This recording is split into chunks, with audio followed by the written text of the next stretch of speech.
You know Graybar for electrical parts, but there's one more thing you may not be thinking of us for that can help maximize your next project's total value.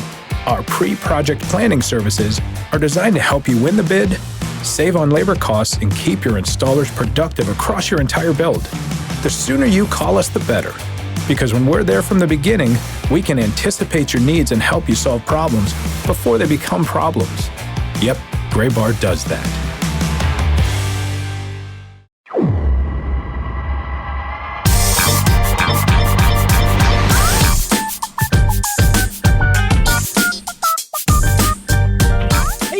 Hi there, welcome into the latest episode of the Show Before the Show podcast, the official podcast of minor league baseball. I'm trying to be more settled and calm. It was a wild trade deadline week. Actually, really not as crazy as it could have been, but I'm trying to keep things level-headed. My name is Tyler Ron. Sam Dykstra is in New York City. Hi, Sam. Hi, Tyler. I legitimately thought a dog had walked into your room and you were just saying hi to Leica. No, she approached the door when I came in here, and as soon as I sat down and got the microphone out, she was like, yeah, you're not gonna be able to give me pets. And she just turned around and walked away. I was like, all right, fine, jerk. Whatever. She knows. She does. She knows. You're going to be otherwise engaged. You're going to be talking with that guy that I bothered every 5 seconds in the mountains. No, we had a great time. I know. She was like calling for me when I went on a walk. Yeah, it was great. Sam wandered away from the cabin, was walking back like I could see him coming up the road, and she was barking at him from like half a mile away. Like, where you been? Come on back. I need some pets, pal. We're over here. Find me. Follow my voice. Well, hey, welcome into this week's episode of the Show Before the Show podcast. As noted, the official podcast of minor league baseball. My name is Tyler Ron. His name is Sam Dykstra. Benjamin Hill's coming up in a little while. We'll hear from Ben. We'll hear from Josh Jackson. We got a fun interview conversation this week. We'll catch up with Ben on the road in upstate/Western New York. I did not know that there was such a debate over the geographic designations of each, and not living there, I don't even want to wade into it. Yeah, I think it's technically Central New York. Just before anybody is like yelling at us. I said Western/Central. I have friends who like live in Rochester and they get angry if you say one thing or the other. But everything outside the city is upstate to people in the city, right? Like anything that you're discussing that's not in metropolitan New York City is all upstate. No? It's a whole thing. Oh, interesting. Yeah. Okay. I say it. Upstate starts at Poughkeepsie. You're going to find some people who say upstate starts at 72nd Street. Yeah, that's true. They are jerks, so we don't need to acknowledge them. But yeah, it's a fun internet debate that pops up every 6 months, and everybody gets forgets we didn't settle on anything and we move on. You can post a nice X about it, Sam. A post as they're called now. Is that what they're called? I thought they were called X's. They're not called X's? No, when you click the button now, it says post. And then when you try to retweet something now, it's called repost, which is dumb. Yeah. I'm done. I'm off of it. I know. Yeah. I've made the clean break. I don't know. The logo, I was just like, nah, I'm done with this. This is dumb now. Hey, I'm still sending you in the mail all of my tweets, just so you see them. Printing them off one by one. Yeah. Okay, I like that idea. I'll put them into my binder, my Sam Tweets archive. I don't think it's great for the environment that I'm printing out sheets of paper with a single tweet every time. But just one tweet each. And they're not even blown up. They're just like very small in the top corner of the page. It's for anybody who's going to get angry, Sam doesn't actually do it, I promise. But there's always room to evolve on these sorts of topics. Maybe that is something that we discuss going. I did download my data off of it. I was like, you know what? Everything about the way this website is going has the makings of a class action lawsuit. Maybe I'm going to need this someday. Maybe I'm going to be cut in on some big sum of money. Apparently there was like a big settlement with Meta, and like everybody's eligible for money, although I haven't been on Facebook in like 12 years. But still, maybe this is how we're all getting rich. We're just going to sue the pants off of the social media people. Yeah, I'm going to still keep working just in case that doesn't work. Just in case that's not a sound financial plan.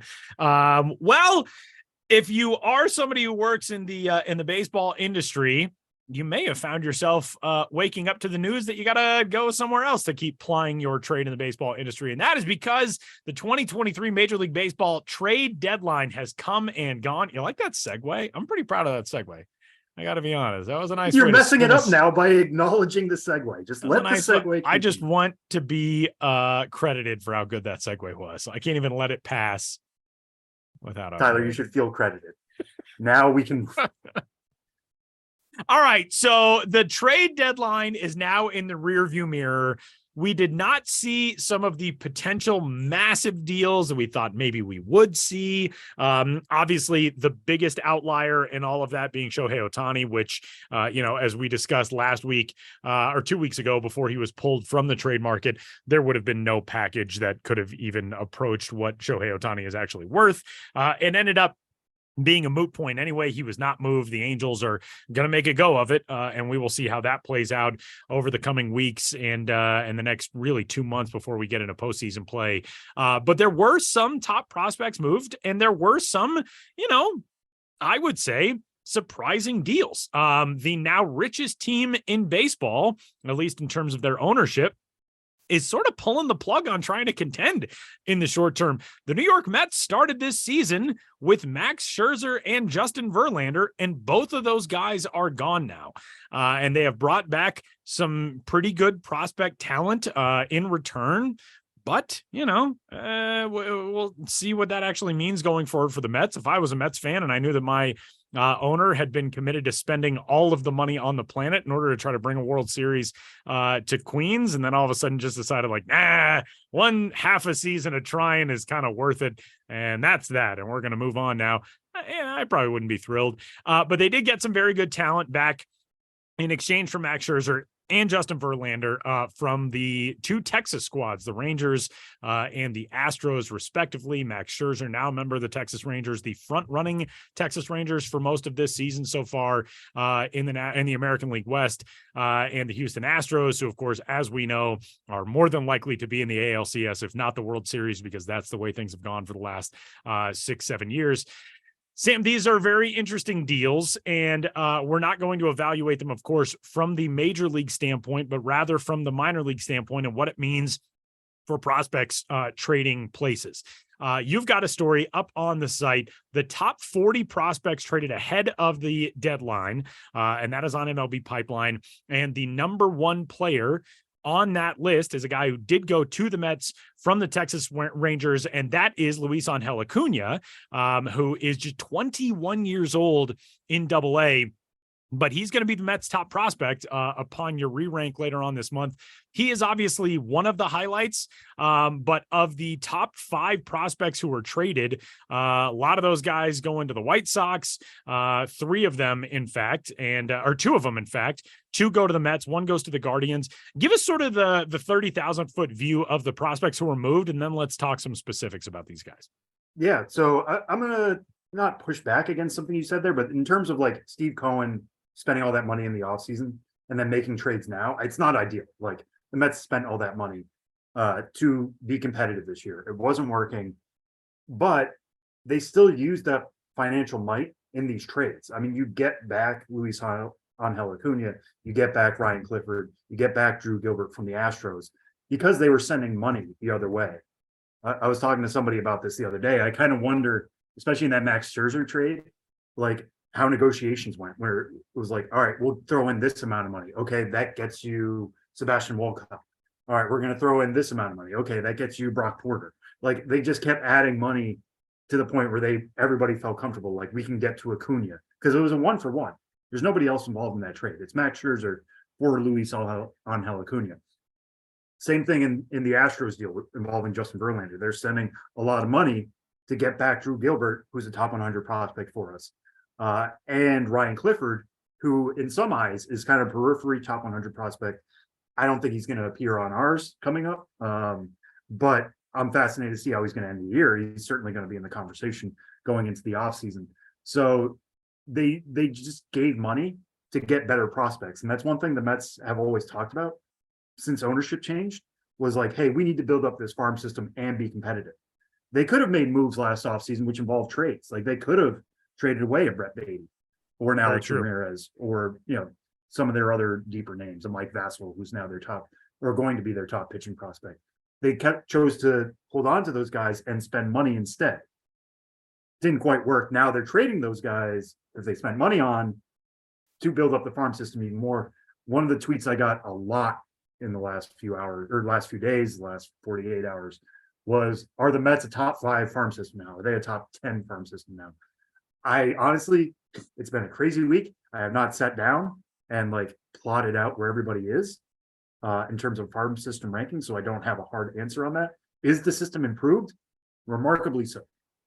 You look at some of the names on that list right now. Kevin Parada, we have as the top prospect right now. He's going to come down off that spot like you were talking about. Acuna is going to assume number 1. Alex Ramirez has dropped out of the top 100. He's kind of trending the wrong way. I really like Jet Williams.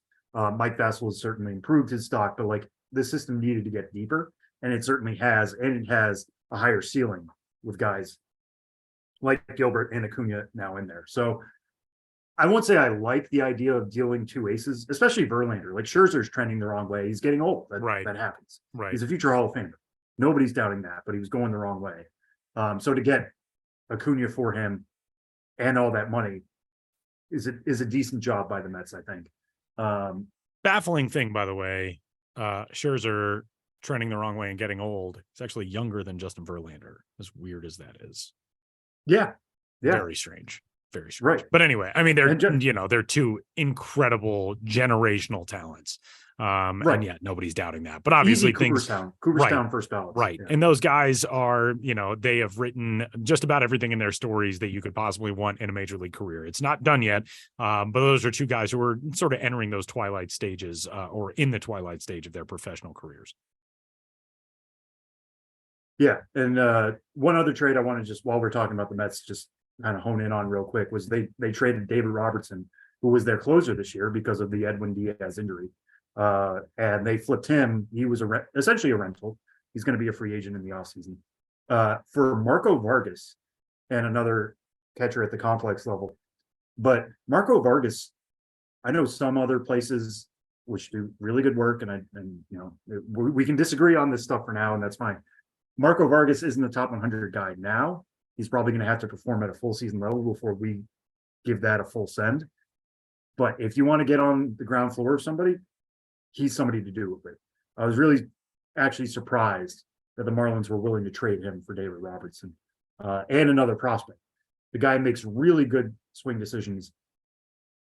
He's getting on base close to half the time as a teenager who just moved stateside. Usually you see that culture shock. There's a little bit of time to adjust. He's looking like somebody who should see St. Lucie, and I mean single A St. Lucie, by the end of the season. It's been really shocking to see how good he's been this year. So to get him really deepens that system and adds some ceiling too. So I think the Mets did pretty well.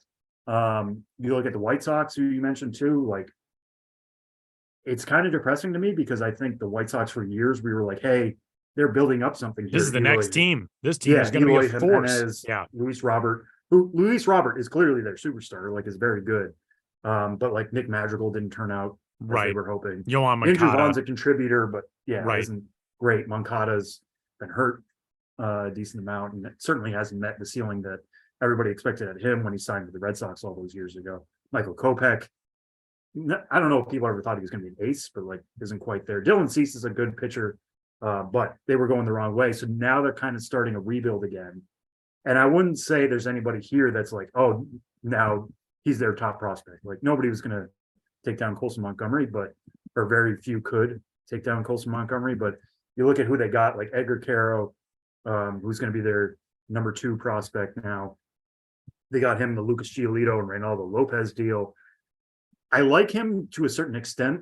The Angels were certainly aggressive in sending him to Double-A, and he was getting on base there, but his slugging was going the wrong direction. He's not necessarily a great defensive catcher. So if you believe in the bat and the fact that he's handled himself pretty well at such a young age at an advanced level, like there's something to like there, but I'm just not a huge, he's probably coming down off the top 100. Or not off the top 100, but he's moving down it, I should say, when we do our update. I do like that they got Jake Eater. I don't love that they traded Jake Berger to get Jake Eater, but that's kind of a trade that I think hurts both sides. You think that you would think that if you were the eater, you would consume the burger. Yes. Eaters and burgers should be together.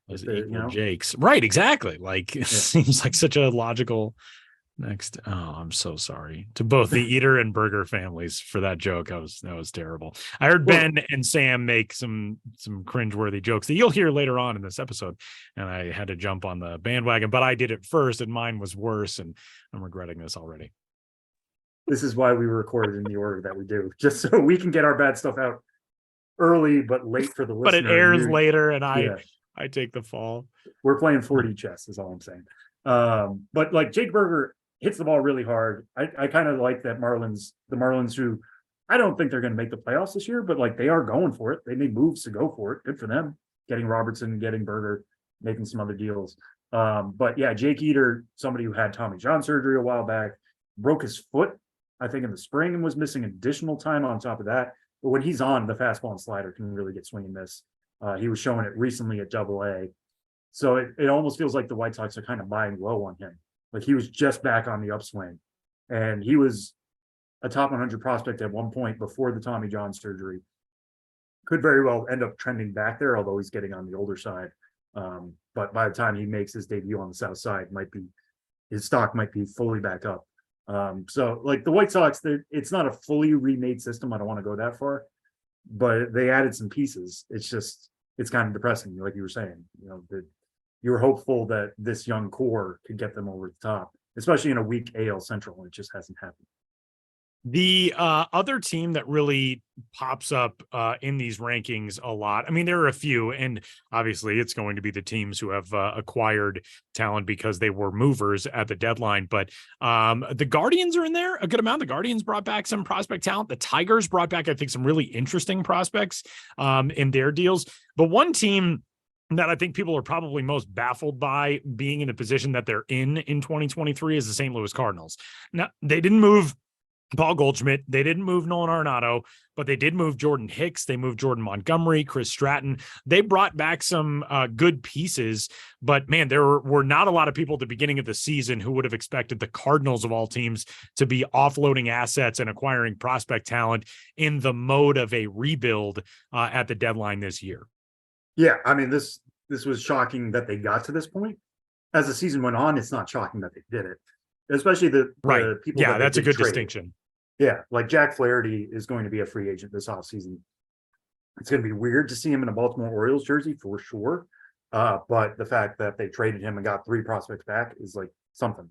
And they had to walk that line, right? Like there were rumors of Nolan Arenado going to the Dodgers that never went anywhere. And I don't think they were really going to pull that ripcord, because as long as they can get some pitching back, and I think get a little bit of better luck, get everybody on the same page, make some interesting moves in the offseason, the Cardinals could be right back there, because AL Central is like a very easily winnable division, but so is the NL Central right now. Yeah. Brewers and Reds are having good years, but anybody really could have taken that. So the moves that they made really helped stockpile their arms, getting Tekoa Robbie, Sam Reversa. That I think those are some pretty big ones. I like Adam Kloffenstein, although we have him ranked at number 22 now. Zach Showalter, who they got from the Orioles, has some really interesting traits with the way he throws the ball, and has a plus fastball and an interesting slider. I don't know if I would go above average on it quite yet, but there's some interesting stuff there for a guy who's 19 years old. And like, I feel like for years we've talked about the Cardinals as a relatively deep system, and it was going the other way now. When you graduate Jordan Walker, some of their arms haven't really pushed through. Gordon Graceffo was like top 100 guy to begin the year. He's come off since. Michael McGreevy is a strike thrower, but doesn't really have impressive stuff. Getting somebody like Roby, he has that ceiling. Now he's dealing with a shoulder issue now, and injuries have always been a concern, but like this Cardinal system feels more robust. It feels closer to what the Cardinals' MO has always been, which is like, we're going to develop guys, and then we'll get other stars to fill in the pieces, and we'll have that homegrown and stars feeling. I don't know if they're quite there yet, but the pieces are there for them to be a little bit more interesting. And again, like without sacrificing the long-term future of the club. So yeah, their top 30 is certainly deeper. I am working through right now trying to rank it and like adding all these new guys to the mix. has been fascinating because it's just like, well, I really like him and I really like him. And it's not, they didn't add any top 100 names, but it's deeper. And that can only be a good thing for a system that was thinning out pretty quick. All right, Sam, among these 40 or anybody else who was traded at the deadline, who is kind of the sneaky one that you're keeping an eye on as a potential eye-opening prospect? There's a guy on this list who, as we discussed prior to the season, is a prospect that I love. I picked as a breakout guy. That's Hao-Yu Lee, who got sent to the Detroit Tigers from the Philadelphia Phillies in the Michael Lorenzen trade. You've got him at number 9 on this list. He's the number 6 prospect in that Tiger system now. But there are some other guys, further down the list. The Mariners made a deal sending Paul Sewald out, which was kind of a head scratcher. Paul Sewald has been really successful there. That's a team that's right in the hunt for a wild card spot.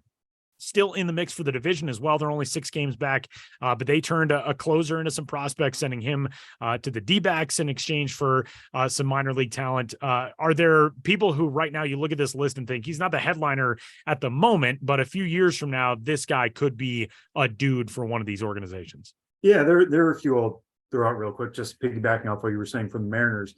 I know there are people who like Dominic Canzone, but I kind of liked Ryan Bliss a little bit more. And I know I'm a little bit out on an island there. Dominic Canzone's had a great year at AAA and has been productive at the major league level, so he can help Seattle immediately. I get that. But Ryan Bliss was having a breakout season. He's really struggled in 2022. And I talked to him when I was in Amarillo because he was turning things around real quick, even though they promoted him from high A to AA. And he said he was getting too steep in his swing path. It was causing him to hit catchable fly balls. That was hurting his batting average.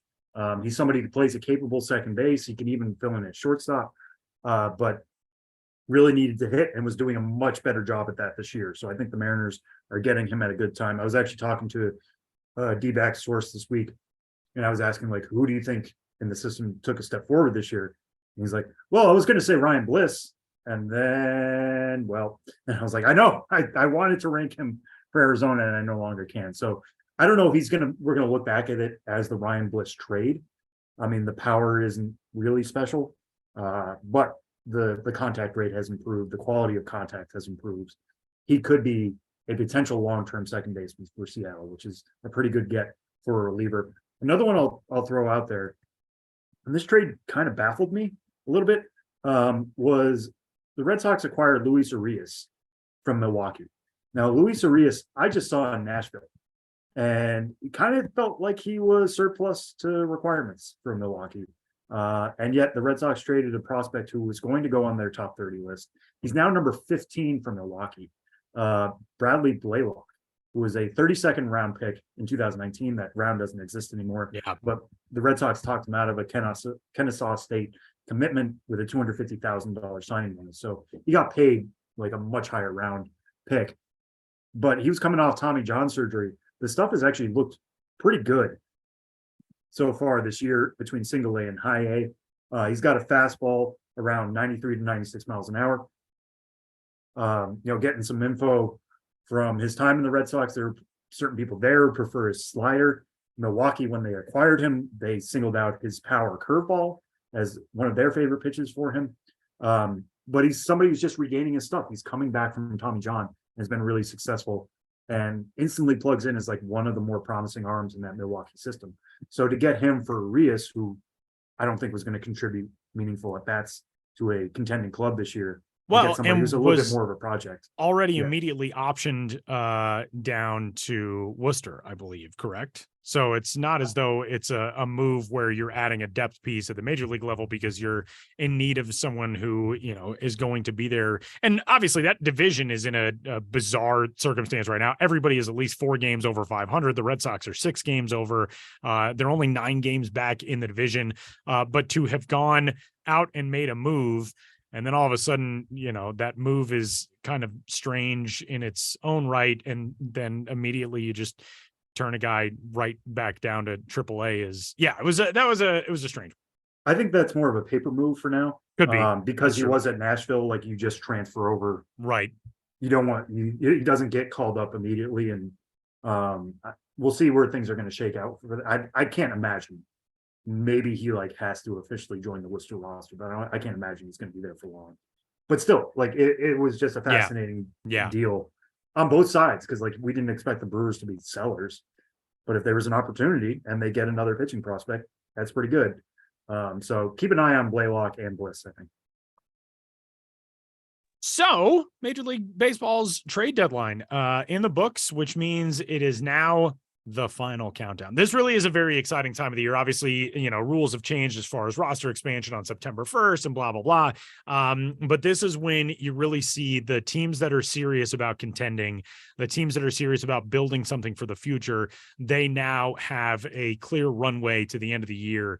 And, you know, if you're a team that's in the hunt, we got some really fascinating postseason races right now. The wild card races obviously have turned into something that gives so many teams hope headed towards September and October, that you can play your way into the postseason and get that boost for the organization that comes along with a playoff berth.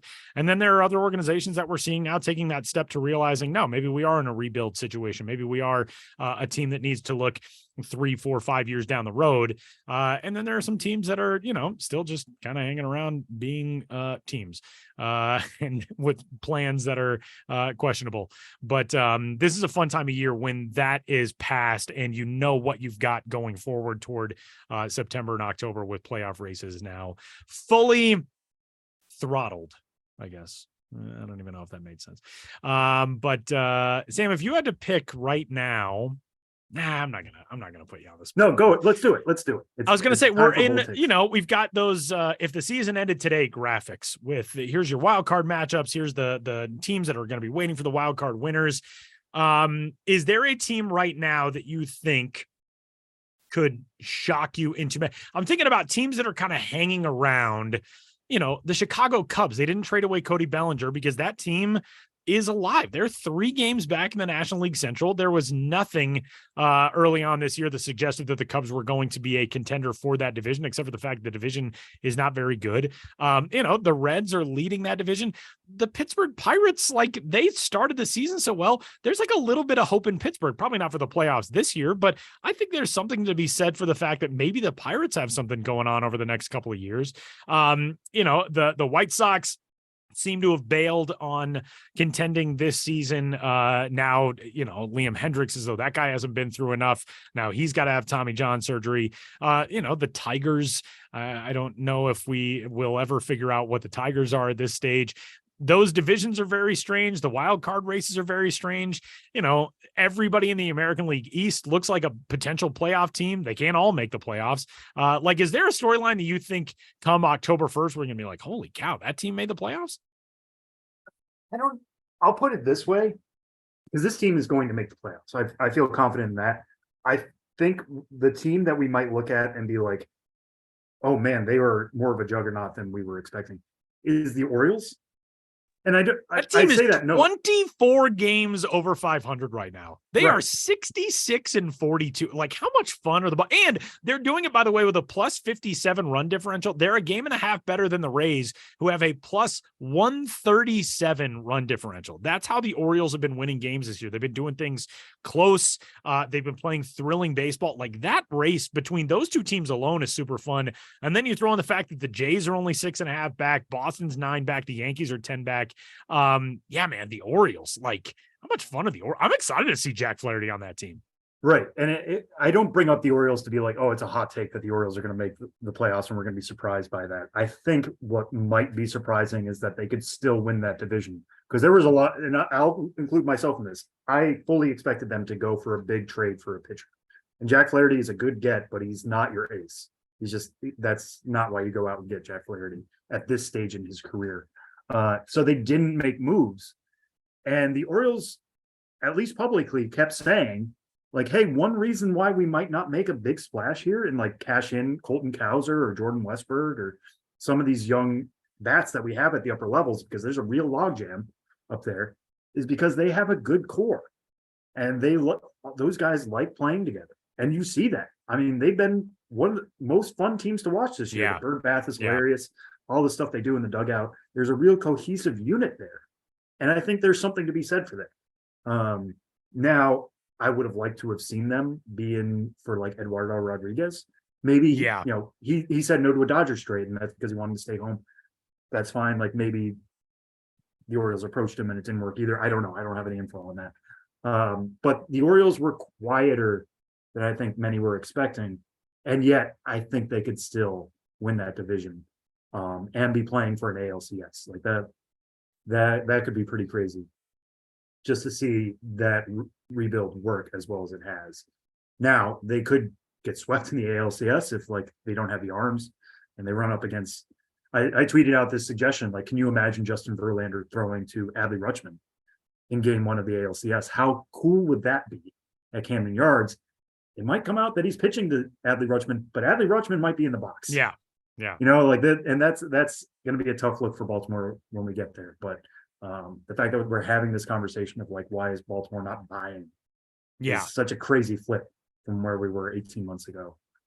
And they might be getting a really good version of Grayson Rodriguez right now. It seems like some of the minors adjustments that he made are working, and that could be really special too. He was supposed to be their ace for a while. It hasn't quite worked out that way, but he's still plenty young. And get him on the upswing going into the playoffs, and that's a big get in its own right. Well, we are set for a very fun next couple of months of Major League Baseball and minor league baseball. And of course, you can read Sam's story about the top prospects traded at the MLB trade deadline here in 2023 at MLB Pipeline. And coming up, our interview conversation for this week, which I was not present for, but is a very fun conversation. Sam, tee it up for us. Yeah, so obviously the Defenders of the Diamond series this year in minor league baseball has been one of MILB's biggest initiatives in terms of themed entertainment. So we brought on Brian Crosby, who has a baseball background in his own right, and we'll let him tell that story here very shortly. But he's the director of themed entertainment for Marvel. And he's been heavily involved in some of the logos, in the whole theme across minor league baseball and the teams that have chosen to do Marvelized logos for this season. So here's me and Ben talking to Brian Crosby.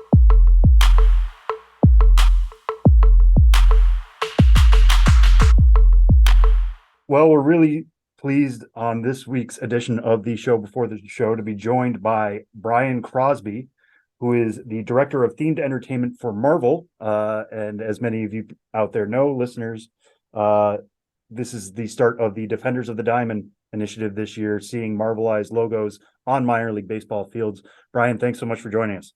My pleasure. Thanks for having me. Yeah, of course. So let's kind of get into how this partnership kind of started. What's your background in Marvel and in baseball in general? Sure. Well, that's a long answer. Yeah, no, that's a very long, complicated process. Those things. But let's go back in the Wayback Machine here for a second. So my background, I've been the director of themed entertainment for Marvel for about 8 years now. And my responsibilities are really to help oversee the creative execution of any of our events and experiences, whether they be traveling or stationary or permanent, whatever, and make sure that those look great and are great representatives of the Marvel brand, and make sure they're engaging and fun for fans to participate in. But prior to coming to Marvel, I was an Imagineer for Walt Disney Imagineering. I was a concept designer there, so I was designing attractions and experiences, and that's what kind of led me into this role at Marvel. And in the past few years, we've been really getting heavily involved in professional sports and how we can do these Marvel superhero days and make them more engaging for fans, and allow for Marvel to grow our fan base with those who might be sports fans, and maybe draw some more Marvel fans to sporting events, and then hopefully turn some of the sports fans into Marvel fans. So it's been this great kind of synergistic relationship that we've had with all of the various professional sports leagues.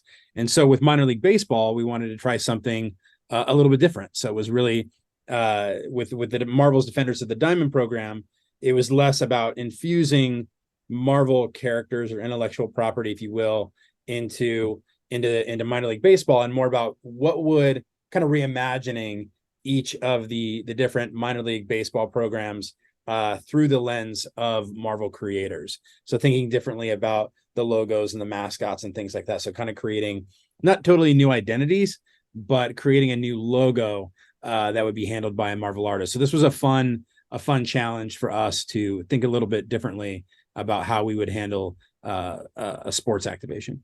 Yeah, we should also mention your family has a deep background in baseball. Your brother, currently the manager of the Midland Rockhounds. Your other brother got drafted by the A's.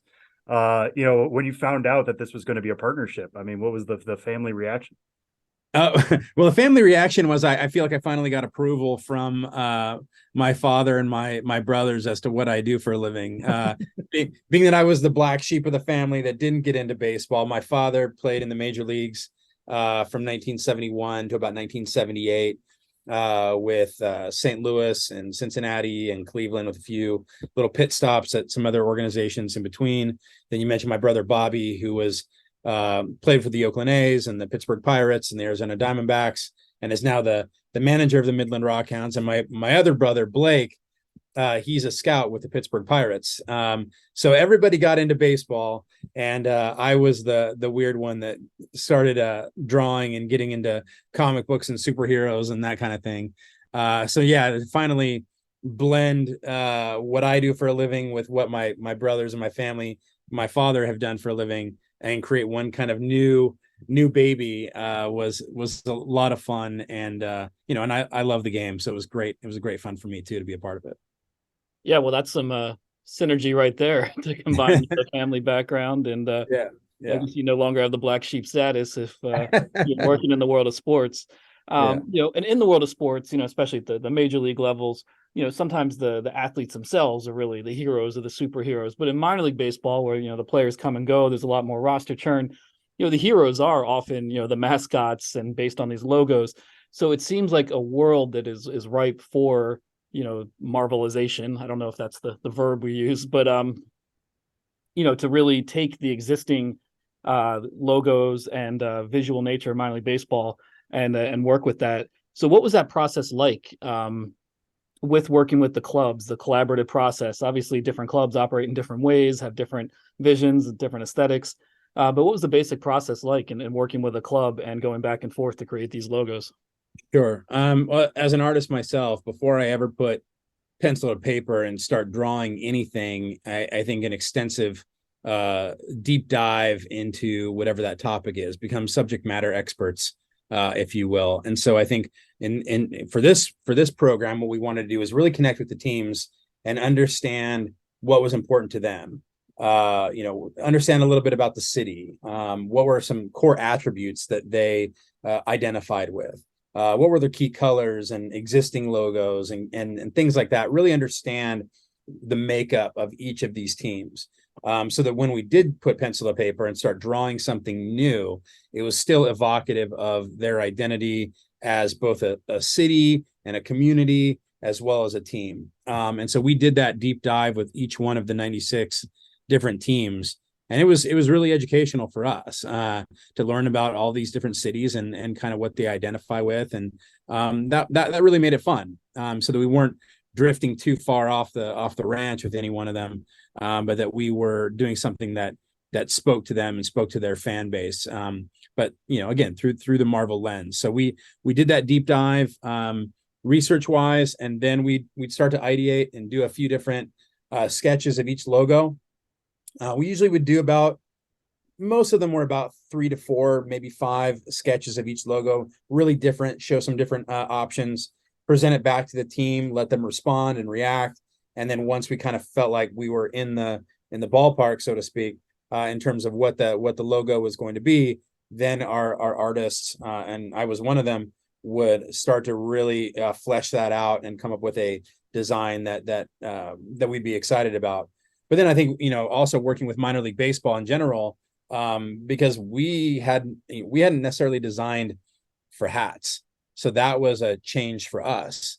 We have done some headwear and things like that, but I think for our artists, we were largely using people who came from the world of comic books, who were used to drawing something that's going to be on the printed page, but drawing something that needs to be stitched onto a hat was a different mentality. We had to, in some cases, simplify some of our designs, be bigger and bolder with our design choices and the shape choices that we made. So that was a little bit of a challenge as well. But all good creative boundaries to try and work within to create something new and exciting. Yeah, and for you as an artist, is this kind of an issue that you dealt with before? Doing things like hats instead of the printed page. Were there adjustments to your own style and the way you did art that maybe you hadn't done before prior to this project? It was for me. Yeah, for sure. I had never had to make an adjustment exactly like this before in anything that I've done. So it allowed me to flex some new creative muscles and try something different. But anything like this, any project like this is always a collaboration. It's always, it's never one person isolated alone doing a thing. It's a team effort. And so having to rely on the teams for critical feedback, and to minor league baseball to help us, work through the design challenges of creating something that was going to live on a hat and be stitched. That was all, great for us, and really challenged me to think differently about my own art style and do something that would work for this particular medium.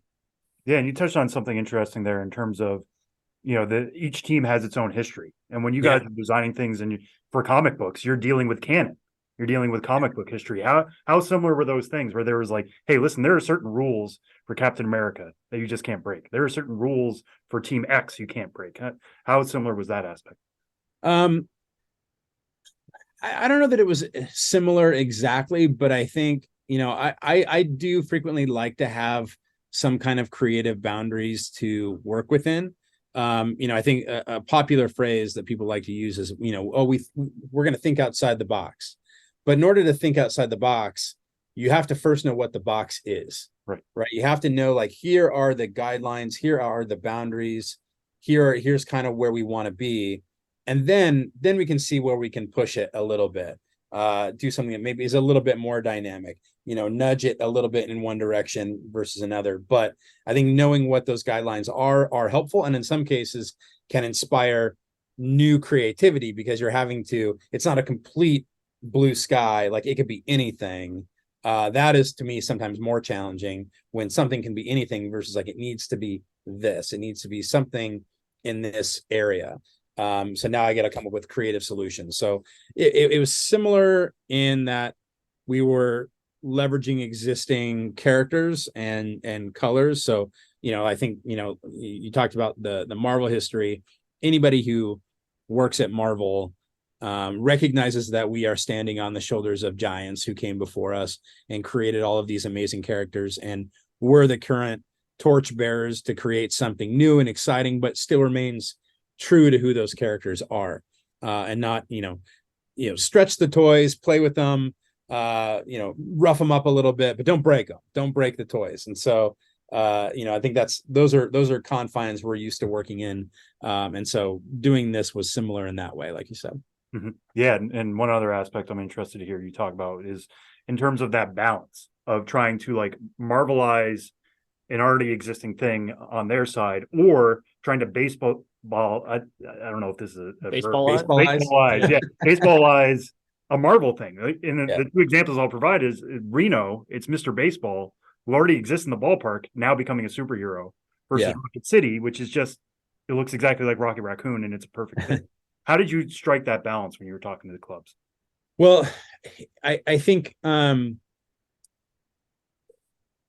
it was important that we stayed true to like I said, those team identities. And we didn't want to necessarily go the route of turning everything into a superhero, which I think can frequently get you into kind of like a stereotypical space of, everybody's got to have a mask, and everybody's got to have a cape, and everybody's flying. And like, there are some comic book tropes or superhero tropes that we, in some cases, leaned into, and in some cases we tried to avoid. And I think it's really just about finding the right tone for each of these teams. Some of them lent themselves to leaning into those tropes, and some didn't.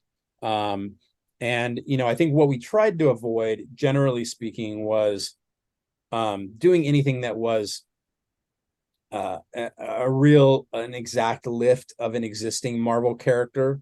So we were not trying to make a team look like, it's kind of like Captain America.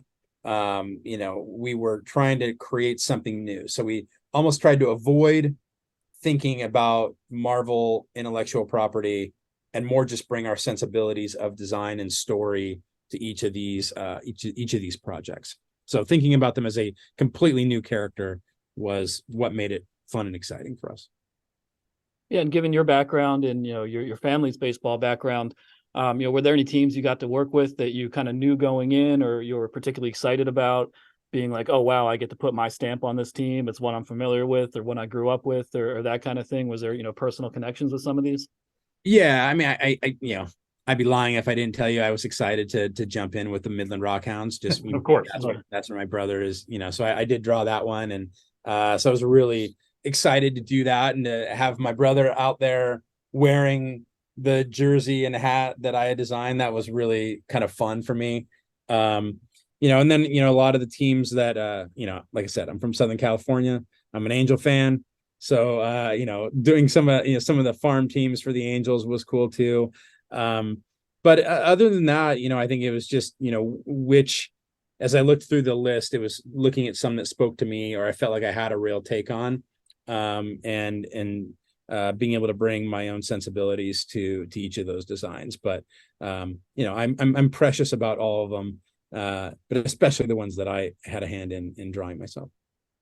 Yeah, and a lot of these minor league teams and the names and logos they already have, have pretty elaborate backstories and kind of zany names, and big part of our jobs is trying to explain and contextualize this often confusing universe for people who are trying to learn more about it. Did you have those kind of experiences as well, where maybe a team you weren't as familiar with, where you kind of really had to do a crash course and wait, why are they the trash pandas or whatever the case may be?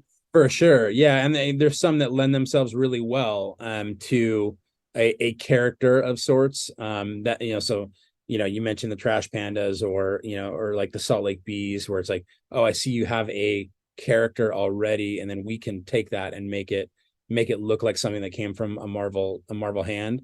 And others it was a little bit more ambiguous, that were a little bit more challenging, like the Stockton ports. It was like how do you make that? How do you to use your phrase, how do you Marvelize that? And so a lot of times we were looking at beyond just the name, but the mascots and things like that, that they had maybe running around, or the Inland Empire 66ers, like how do you Marvelize that as a logo? So some of them were a bit more challenging than others, where there wasn't an obvious character that would come with it. But again, those were creative challenges that we tried to rise to. Yeah, and the Stockton logo and character you're talking about, he is would you call him a superhero of asparagus? So these are the sort of things you learn in minor league baseball. Stockton, yeah. Stockton, but definitely, I did draw that one, and so that's why I can speak specifically to it. But that was one that I wasn't super sure about it, but it resonated with the team, and I'm glad they liked it.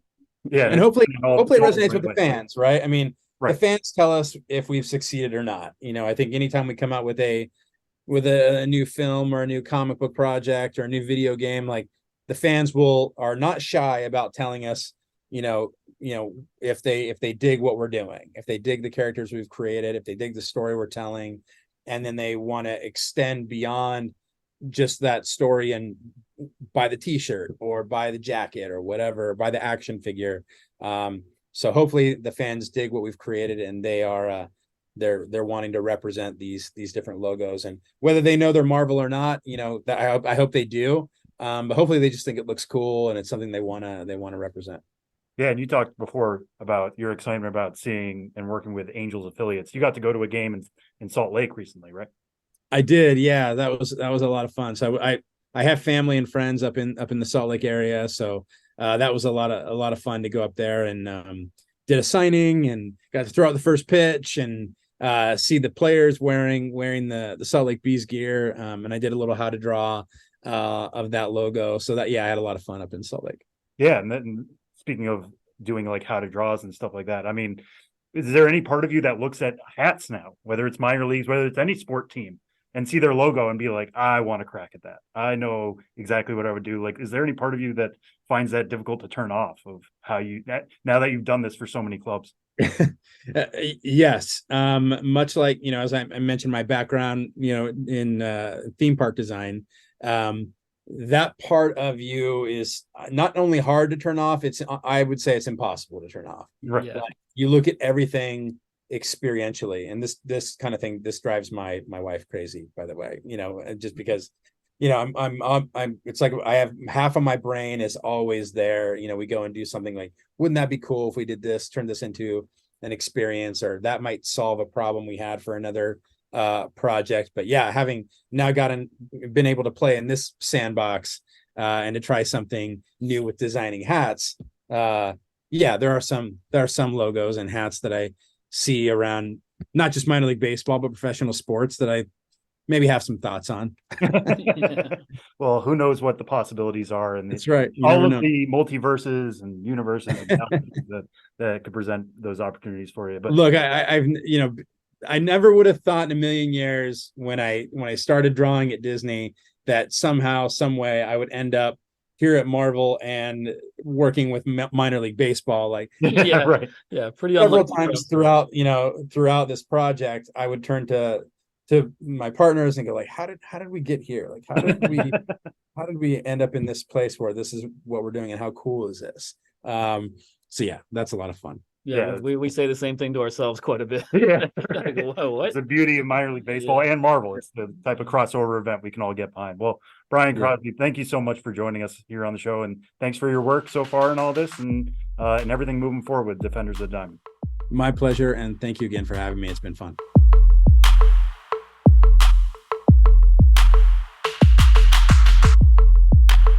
LinkedIn is pretty great at a lot of things, like helping you tap into the latest trends and insights in your field. We cannot stop your coworker from tapping her pencil. LinkedIn can help you find new jobs that align with your career goals. We cannot help you find the source of that weird smell in the office fridge. Ew.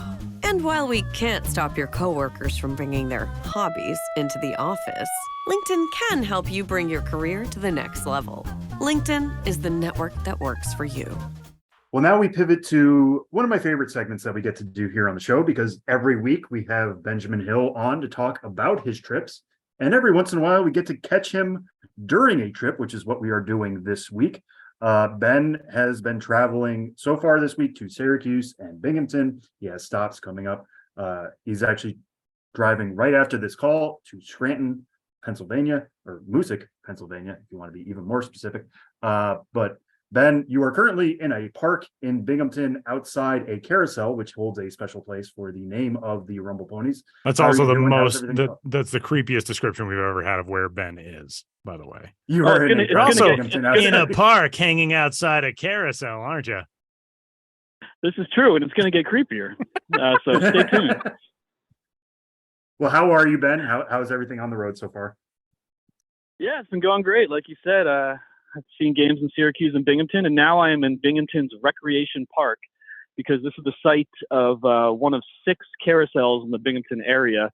And because there's so many carousels in the Binghamton area, that's what inspired the name of the minor league team, AA affiliate of the Mets, the Rumble Ponies, the Rumble Pony being a carousel horse.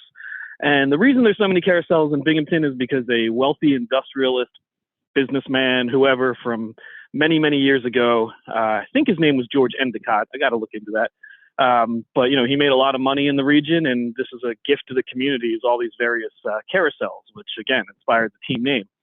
But this carousel that I chose, that I'm standing by right now, that I wanted to visit before I left Binghamton, has another connection in that Rod Serling, creator of the Twilight Zone, grew up in Binghamton.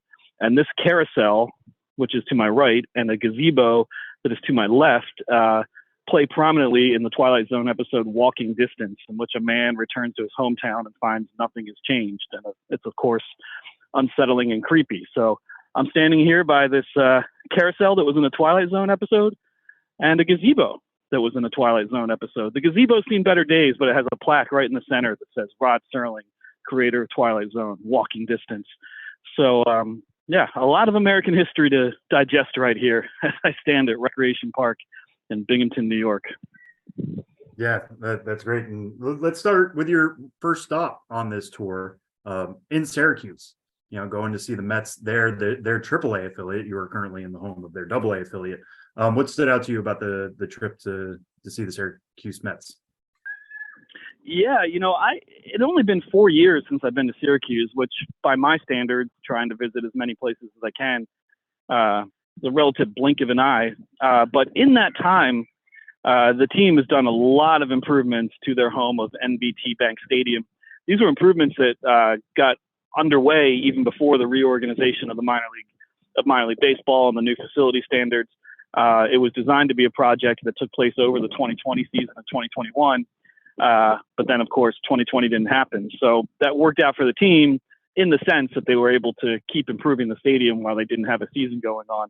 And I don't know how many thousands, hundreds of thousands of gallons of paint they must have used with so much orange and blue coloring now throughout the ballpark, representing the Mets colors, of course. There's a new bullpen bar in left field, a new deck in right field, and below the deck is a team Hall of Fame because, baseball in Syracuse goes back to the 1870s. There's a lot of history, and it's cool to now, dedicated history area that's open to the public. So that ballpark, which opened the better part of 30 years ago, I think in 1995, 96, is looking really good these days. And it was great to be in Syracuse. Spent a lot of time with the GM, Jason Smorrell, one of the more exuberant general managers in minor league baseball. Always great to see him. Got a tour of the facility. Spent a good amount of time with my designated eater, a guy named Eric Silfies, and his friend. What was his friend's name? I'm sorry, friend of designated eater. I'm forgetting. But they're both engineering students at Syracuse University. And pierogi. There's something I learned about pierogi. There's never a plural. So even if you are eating multiple pierogi, it's just pierogi. It's not pierogies. And that's something I learned and that Jason, the GM, was very adamant about. But they serve pierogies pierogi at the ballpark in deep fried varieties and in regular varieties. Have a standalone stand. I think that was one of the highlights of the food. And I talked to some longtime season ticket holders who also work at the team's Hall of Fame, who share their love of the team through working in the Hall of Fame and sharing the history of the ballpark. So, that night in Syracuse flew right by. Great to see people again and meet people and see some pierogi, learn about pierogi, no plural. Well, Ben, to be in that area and to be able to explore, I don't say certainly not one of the forgotten areas of minor league baseball, but it's one of the places that I think has some of the earliest history in minor league baseball. What are minor league baseball fans like in upstate New York? Because it's something where, those franchises have been around since, in a lot of cases, at least in some iteration, and since the late 1800s. It's such a different established minor league baseball culture. And obviously you've been up there a bunch of times, but what is that like for fans who have not been to, Binghamton or Syracuse or Rochester or elsewhere? What are fans like, and what is the feeling like when you go to a game there compared to, say, a game in the Southeast or a game out in the West Coast? Yeah, I find in like the Southeast and in some of the comparatively newer environments, especially newer ballparks, you have, louder stadiums, maybe more like intense fan bases, just in terms of, coming out the ballpark and yelling a lot and just being really into, the sensory overload of the music over the PA and the video board and everything going on. I see that culture more in the South and Southeast. Here, yeah, you do have these teams that go back to the 19th century, these communities where they just passed on baseball from generation to generation to generation. A history with some of these teams like Rochester and Syracuse being publicly owned with local stockholders, so fans, actually owning a share in the team. So there's a real sense of pride and ownership in baseball around here. And, the demographics of the region have changed in a lot of these cities, these industrial era boom times followed by a bit of a post-industrial collapse and then reinvention. And so the future of baseball has not always been secured in some of these places, but I think that deeply ingrained love of baseball and its long, long, long history has helped keep it going. And you can definitely meet people who've been enjoying it their whole lives, whose parents, grandparents, great-grandparents were also huge baseball fans and who see it as, a big part of their identity and something that's very, very important to the region. That's another thing I was going to ask you about. That is one of the very few places in the country in which we do have publicly owned teams. And if you can expound on that a little bit and explain, to people who are new to the podcast, maybe I think in the pre-MLB takeover era of minor league baseball, we talked about this, but there are teams that are community owned out there, which is not something that's super common across minor league baseball. What does that mean to those fan bases, that it's not just, oh yeah, we grow up, cheering for these teams and going to these games and all that, but actually this is a community staple because this is something that people take literal ownership in, as opposed to just, a fan's type of ownership? Yeah, I mean, well, in Syracuse, the Mets own the team now, but I think part of that sale was literally, fans cashing out on, shares of the team that had been in their family for decades and decades. And, in Rochester, the number, I forget what it is, but the number 8,000 something is retired at the ballpark for a man named Maury Silver, who led a stock drive to save the team when it was in danger of moving. And that's the number of shares that he sold in the team. So it's not a very common thing now, community ownership. We should see it in like smaller environments in the Midwest League as well. I know Beloit had that going for a while. Wisconsin Timber Rattlers had that going for a while in Appleton. But I think it speaks to an era of minor league baseball, where it was, a little not as big money, more grassroots, and, it's still grassroots, but even more grassroots, where having a team really was an example of putting your money where your mouth is. Your mouth is always in the same place.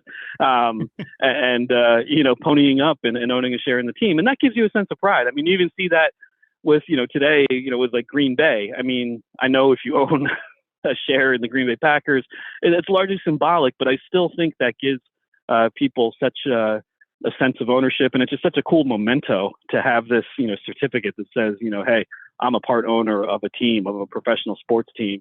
And this shows how much I care about it, or how much my family has cared about it through the years. Yeah. And Ben, I wanted to ask about, their first two stops on this trip are both Mets affiliates in Central and Western New York. I know it's a touchy subject to talk about what that region is actually called, but Syracuse and Binghamton being not within the same state as New York, but still a few hours away. But what is it like to see Mets fandom there? I know Binghamton's been a Mets affiliate for a while, Syracuse since 2019. I was watching a clip of Terry Collins the other day, and it was weird to see him talk about, like, we'll call some guys up from Las Vegas, and remembering what that time was like when Mets had to call up guys from the entire other coast. But how much does Mets fandom affect folks up in that particular area? Because I think they're probably technically closer to Toronto than they are New York City.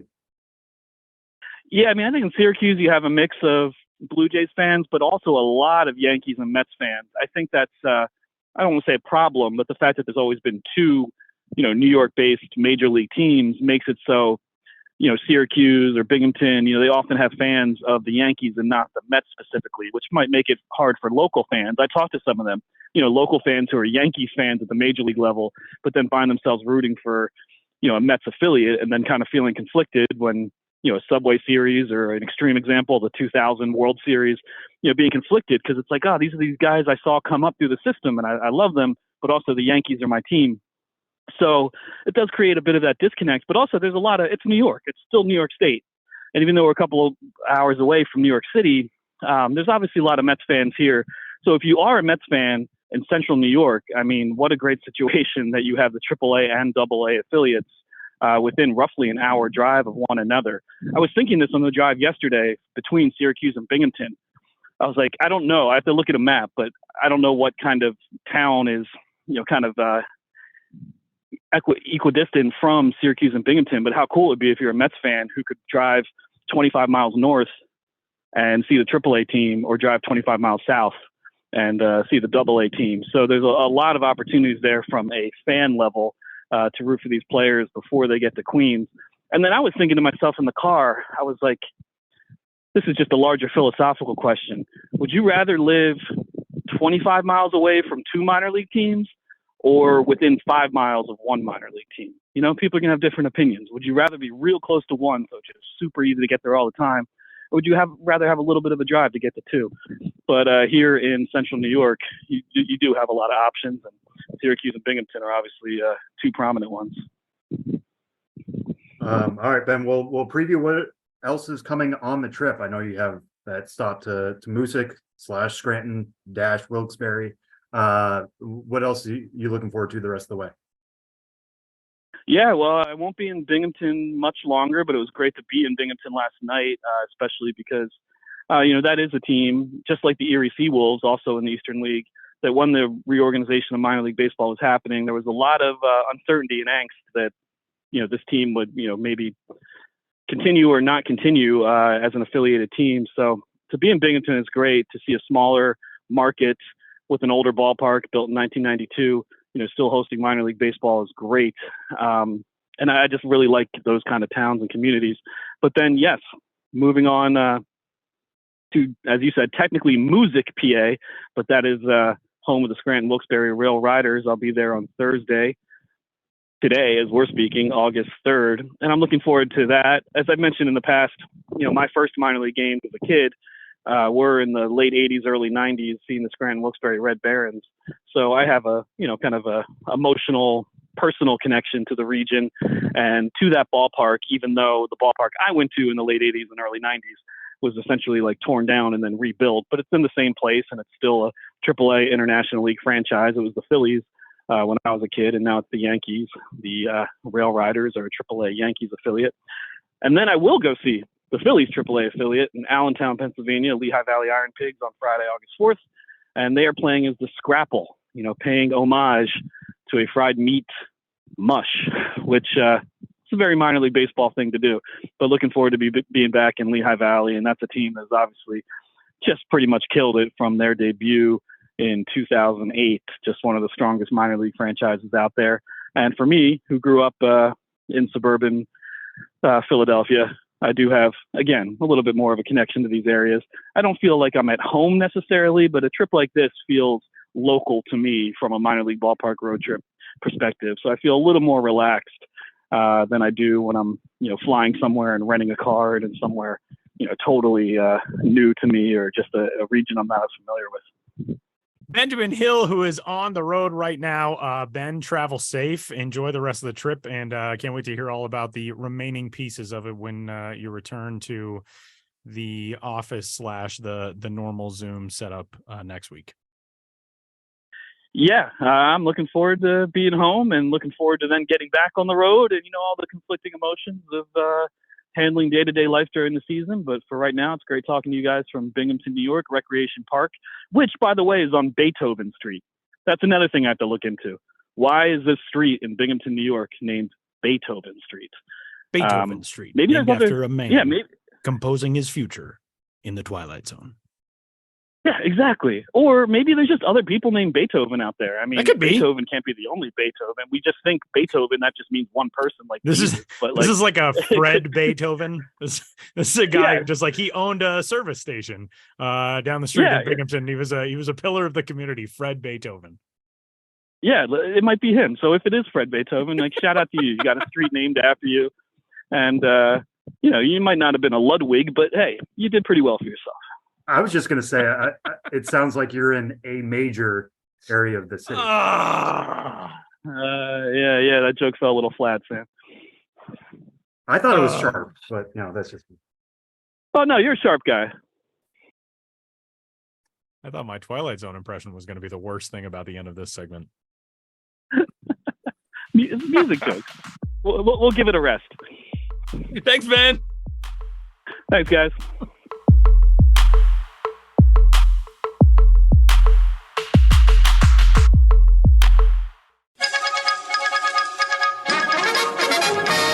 We interrupt this podcast to bring you another thrilling edition of Ghosts of the Miners. Now, here's your correspondent and host, Joshua Jackson.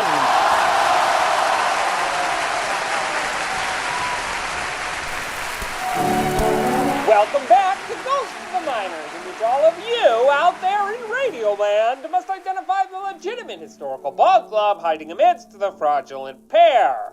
One once ran amok on the base paths. The others never went anywhere at all. In the last segment, I asked you which of the following minor league baseball teams did at one time exist. A, the Elkhart Eagle Eyes. B, the Beaver Falls Bees. C, the Caribou Bear Cubs. Haven't you been busy if you picked B, the Beaver Falls Bees? Not the bees! Ah! Oh, my eyes! Eyes! Ah! Who buzzed about the Pennsylvania State Association from 1937 to 1941.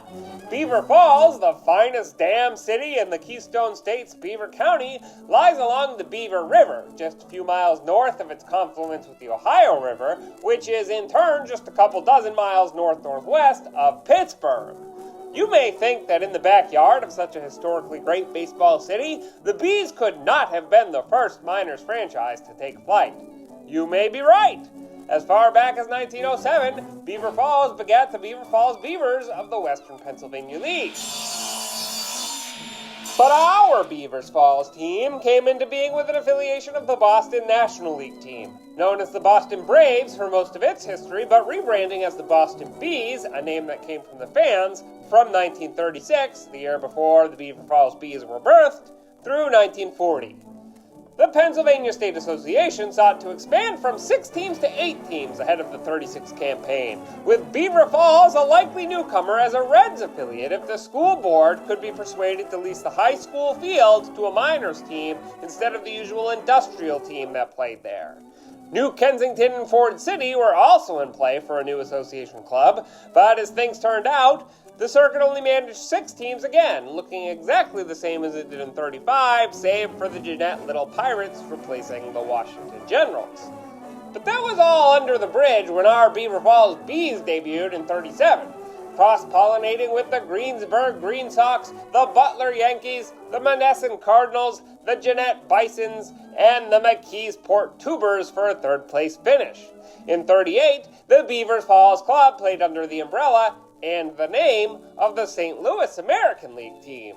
And the team would buzz back and forth between being called the Browns and the Bees over the seasons to come.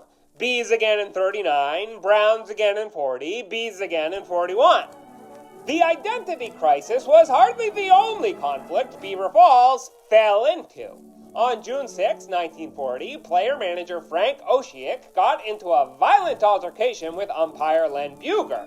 Only those present, if those, can say exactly what happened, but the team's chairman, W.E. Milliken, and business manager R.J. Stoops contacted the police and signed an arrest warrant against the ump.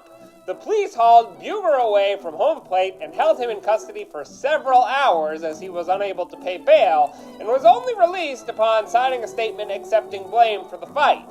Elmer Daly, president of the Pennsylvania State Association, fined Oshiek $50 and, despite threats that the Beaver Falls team would withdraw from the league, suspended him for 10 days. But Daly also suspended Buger, the ump, for 90 days. During the 40-41 offseason, to the outrage of Daly, Baseball Commissioner Kennesaw Mountain Landis investigated the incident and, citing the need to protect umpires in the minor leagues, not only ordered the league officially revoke Buger's suspension, but pay him in full.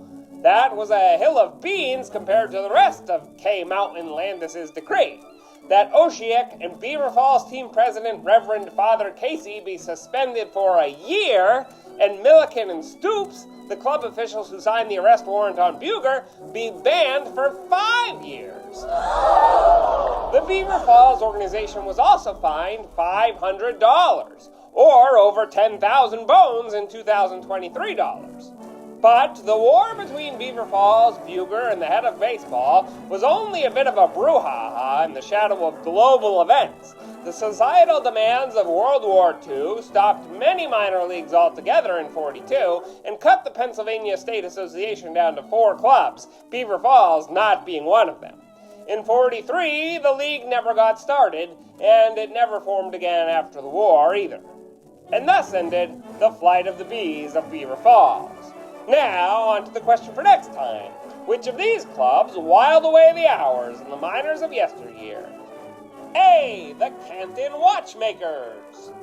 B, the New Bern Cuckoo Clocks. C, the Cairo Sundials. Want to know the answer? Check the time. Or tune in for the next Ghosts of the Miners. But for now, you'll have to excuse me. My producer Ben Hill is out on the town with Enrico Caruso, and their conversation is about to take on a new tenor.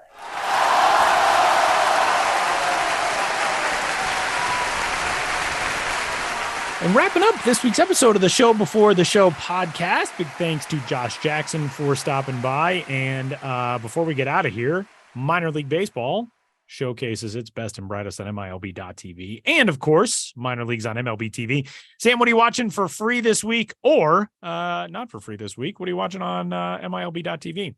Yeah, so this weekend, I have been told Dylan Cruz is going to Fredericksburg. Now, they said this when he signed. Like, they're not going to skip him above Fredericksburg because they would send him to high A Wilmington, which he could easily do well at, but like Wilmington is such a pitcher's park. They don't want him going there and like hitting 210 over 10 games. I don't think Dylan Cruz can hit 210 anywhere, but still, they want him getting in on the ground floor, getting a good base of pro success. So they're going to have him at Fredericksburg. I'm told he's going to debut this weekend, which is great because this weekend Fredericksburg is in Fredericksburg and will be on MILB TV. So keep an eye out for news on which day he's exactly going to be debuting. But he should be there this weekend. The LSU star helped the Bayou Bengals win a national title, number 2 overall pick. Some people thought he was the best overall talent in the draft. Other people thought it was his LSU teammate, Paul Skeens.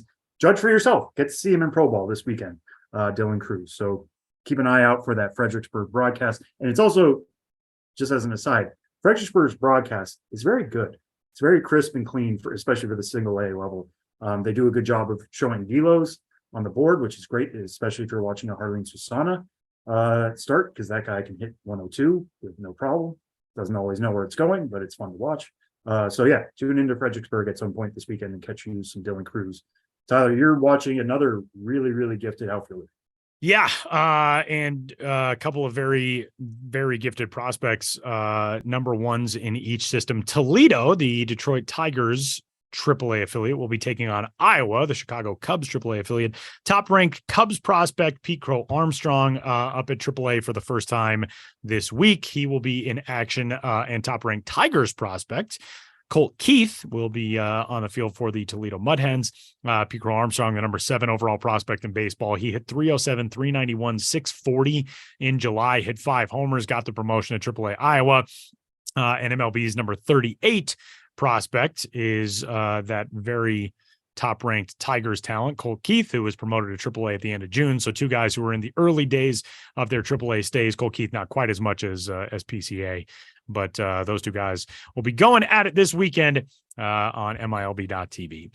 So that'll do it for this week's episode of the Show Before the Show. For Sam Dykstra, for Benjamin Hill, for Josh Jackson, and the rest of our crew at MILB, my name is Tyler Maughan. We'll catch you next week.